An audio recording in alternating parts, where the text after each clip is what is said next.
Hello, and welcome to Her Valor, Her Voice, where we amplify the stories of women who have broken barriers in service to our nation.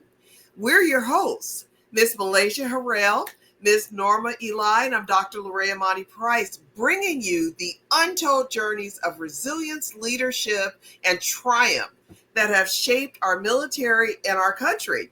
Today, we continue to honor those who turn challenge into change and history into legacy. This is Her Valor, Her Voice, because every uniform has a story.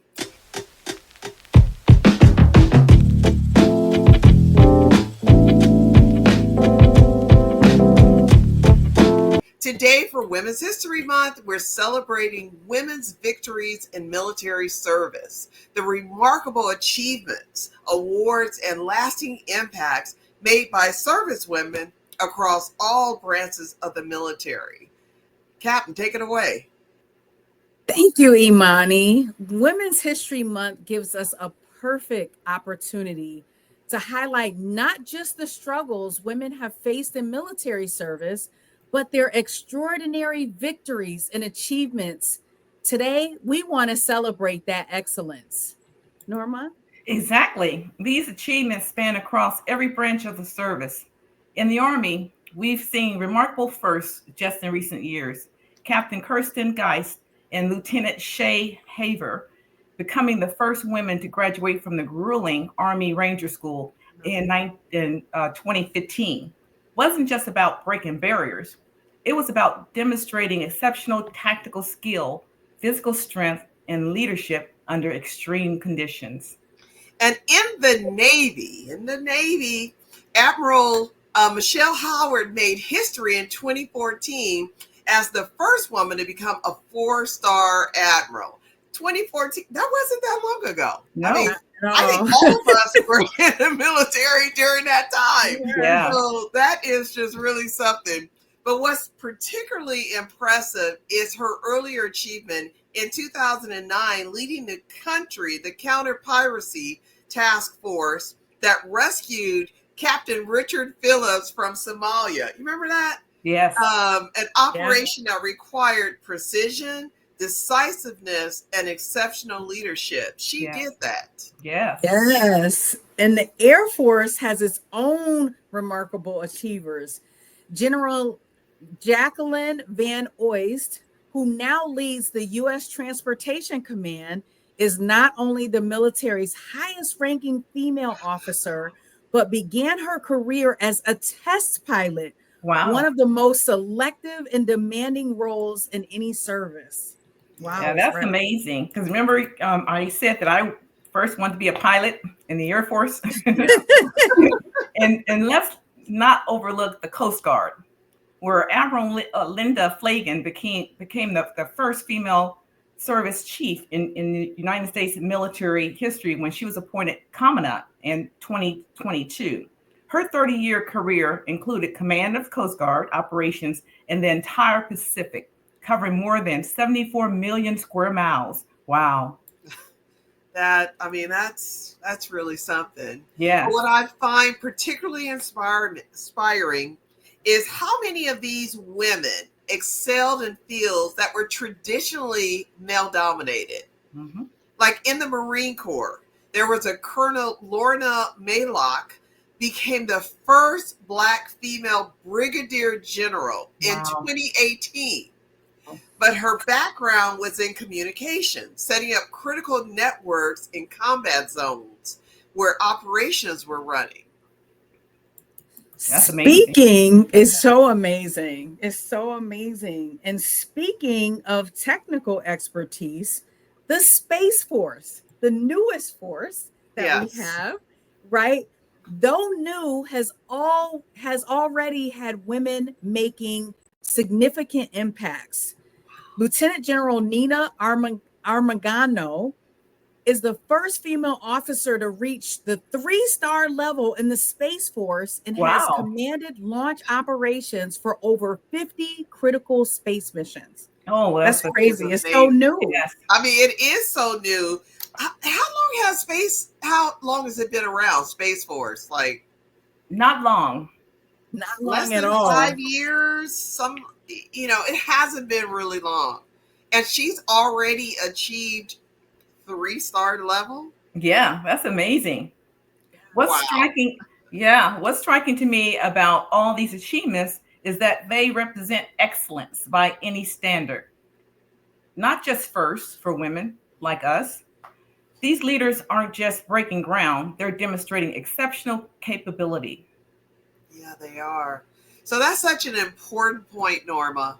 And Mm-hmm. what makes these achievements even more remarkable is that they often came despite all the obstacles. Like Yes. there's always something that's going on that Right. could stand in the way of these women doing the things that they're doing.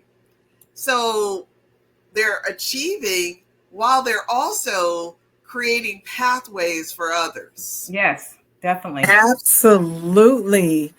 Take Lieutenant General Laura Richardson, who now leads the U.S. Southern Command.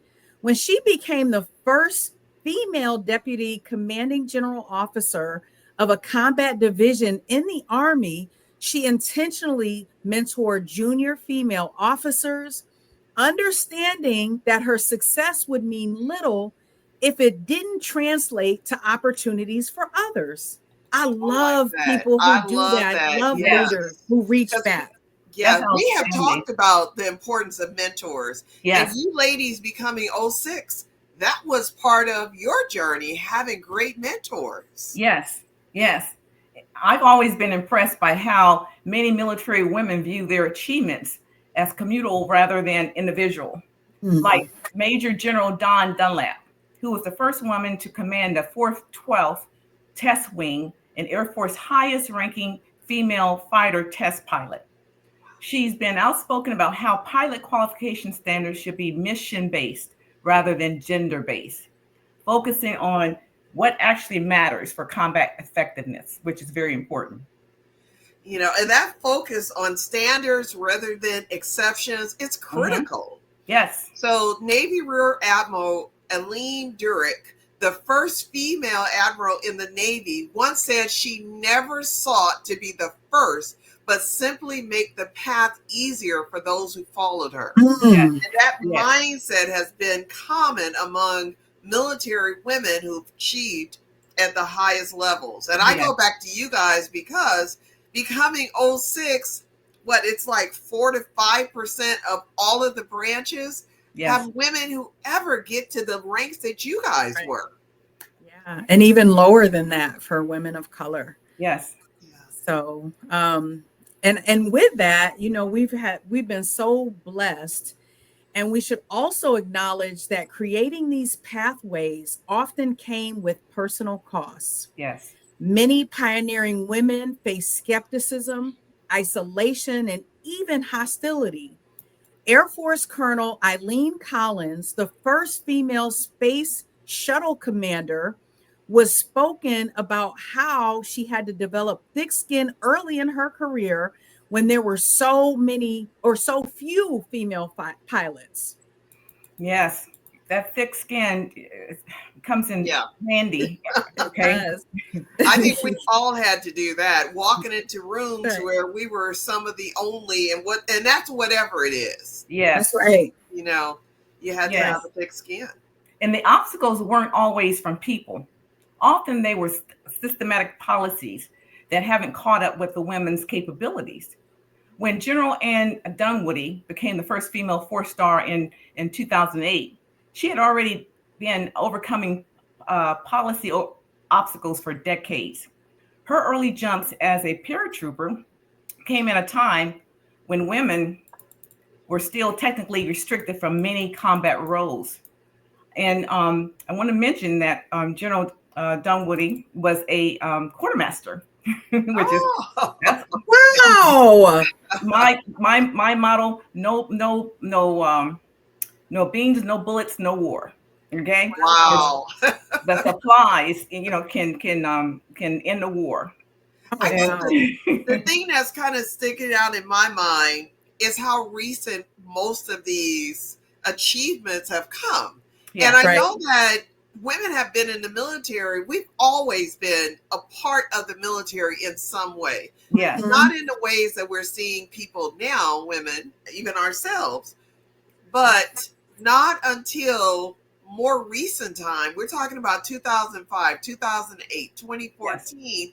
Are we seeing the levels that we're seeing now? Yes. So it's really powerful in seeing these individual victories.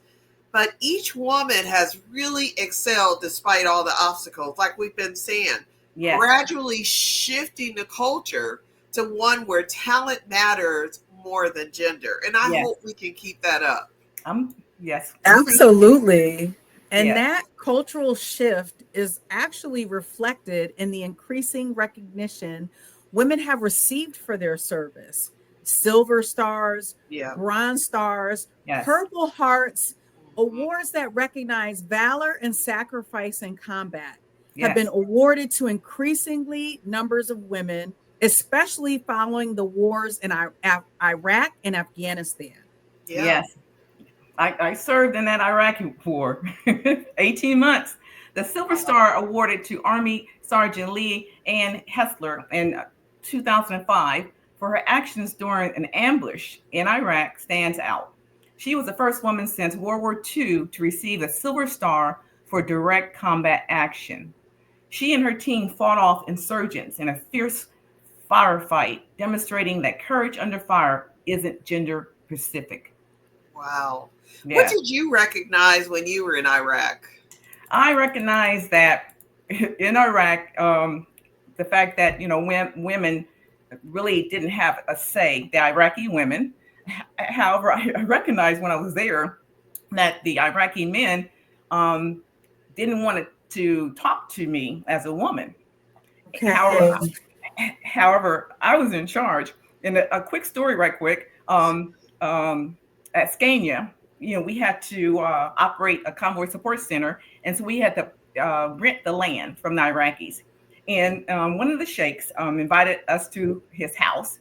And he sent me in the kitchen with his wife. And and all my male soldiers, were out, in the living room having, eating with him. Okay. And the rest of the men, because my male soldiers could not see the Iraqi women. So they were trying to negotiate with my my soldiers, and my sergeant major told him that the Iraqi sheikh, well, the person you need to negotiate with, you put her in the kitchen with your wife. He came running in there so fast, right? Because he didn't want me talking to his wife. He really didn't, when he found out who I was. Yeah. So that was just amazing. Oh my gosh, that's priceless. Yes, it was. Wow. Now that needs to be in a book all by itself. That's a core memory. Wow. And we should mention Master at Arms, Second Class, Petty Officer Sandra Updegraff, who received the Bronze Star for her actions during OIF. Mm-hmm. Or Army Specialist Monica Lynn Brown, who received the Silver Star after running through enemy fire to shield wounded soldiers with her body and provided medical treatment. That's amazing. And it really is, because these combat awards are significant. Yes. But so are the institutional recognitions. When Major General Maria Barrett and Brigadier General Paula Lodi became the first sisters to achieve general officer rank in 2019, it represented not just individual achievement, but family legacy and service. That's fantastic. Keep it in the family. Right, Dr. Price? Oh, absolutely. Absolutely. Love that. And there are the women recognized through namesakes, ships, buildings, and awards. The USS Hopper, named for pioneering computer specialist and Navy Rear Admiral Grace Hopper, or the Secretary of Defense Athena Leadership Award, specifically created to recognize military women who've demonstrated exceptional leadership. Okay. So what makes these recognitions significant is that they establish role models and precedents. Each award made visible that once considered impossible or unusual is the norm and the standard. Like women can do these things. Yes. Regardless of our gender. That's absolutely right. And you know what we were saying earlier about still seeing the first at this and the first of that. Mm-hmm. We're telling you now, if they were the first at something, they had hell to pay. Okay. Yes. And that new normal has had profound impact on how the military operates. Mm-hmm. Studies have consistently shown that gender diverse teams make better decisions, particularly in complex environments like counterinsurgency operations. Yes, in Iraq and Afghanistan, female engagement teams and culture support teams proved invaluable in building relationships with local women who couldn't interact with the male soldiers for culture reasons. That's what I was alluding to earlier with my story. Iraqi chicks. These teams gathered intelligence, provided medical care, and built trust in ways that male-only units simply could not. So when you were in the kitchen with the wives, did they ask you questions? Were they curious about you? Yeah, actually, they did ask me questions. They were curious. We were talking. We exchanged, gifts because only thing they wanted was shampoo. That's shampoo and conditioner. They just wanted to wash their hair, and it's just amazing. And then they didn't have any type of utensils, cooking utensils. So their hands, were like all like black and hard, because they used their hands like to turn the chicken into grease or, anything. They used their hands. And so they were pretty much, wanting stuff, for them, for their femininity. And then asking questions. However, like I said, the men, the sheikh, they didn't want me to talk to them because they didn't want me to influence their wives, have any type of positive influence over, with the wives. So after that, I never got a chance to see the women anymore. Oh, wow. Which is really sad. I understand. It's different. It was. Because it seems like the things that they wanted are things that most of us as women here in the U.S., we take it for granted and we expect to have those things. Yeah, that's right. Yeah, it's amazing. Expect to have those things. And what I found out was I could not give them a gift directly. I had to give it to their husband.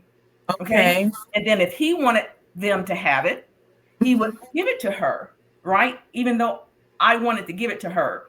Because the Iraqi men had other wives. They could have as many wives as they could afford. So he may have wanted to give it to one of his other wives that I had never met. Okay. Yeah. Yeah. This is. I don't even know what to say to it. Like there's on so many levels and in so many ways and so many places, the patriarchal system persists. Yes. And I think that's what makes what we're talking about, the breakthroughs, breaking the barriers, these victories that the women, the U.S. women in the military have had, what makes it so significant and why, it's so critical to what we're doing. So it just goes beyond specific roles. Research shows that both military and civilian context shows that diverse leadership teams, like you were saying, tend to be more innovative. They think through things a lot more, and they're better at avoiding groupthink. Like we have individual thoughts, and we bring them all together. Yes. And all of those capacities for modern military operations is what's needed. Yes, definitely. It's so true because the cultural impact extends to leadership styles as well. Every leader is unique. We all know that, right? We've had some good leaders and some leaders we can learn from. I'll just say that. Yes. Studies suggest that women in leadership positions often excel at team building, communication, and collaborative problem solving, which we can see right here, right? Yes. All increasingly important in today's complex military environments. Yes, definitely. That's not to say women lead differently by nature, but our experiences navigating a historically male institution often gives us valuable perspective on inclusion and talent development. Yeah, and perhaps most importantly, as military operations have become more technically complex and multifaceted, is the need for recruiting 100% of the talent pool that's available rather than just 50%. Yes. The military simply can't afford to miss out on top talent, regardless of gender. Like we need all the people. We need everybody who's willing to come serve. Everybody. Come and serve. Yes. Everybody who is competent, who is fit to fight. That's what you got to be fit and ready, right? Absolutely. It's so important. So we got to get more into inclusion and with everything what's going on now. Yeah. But as we celebrate these victories during Women's History Month, it's worth reflecting on how each achievement represents not just individual excellence, but a contribution to our collective security and military effectiveness. Yes. From the combat decorations to recognize valor in the face of enemy fire, to groundbreaking achievements that have opened doors for future generations. These victories represent the best of what military stands for: courage, commitment, and excellence. Absolutely. Thank you for joining us today as we celebrate these remarkable women and their achievements. Their stories remind us that valor knows no gender and that every uniform literally has a story. Yes. Often one victory against both external threats and internal obstacles.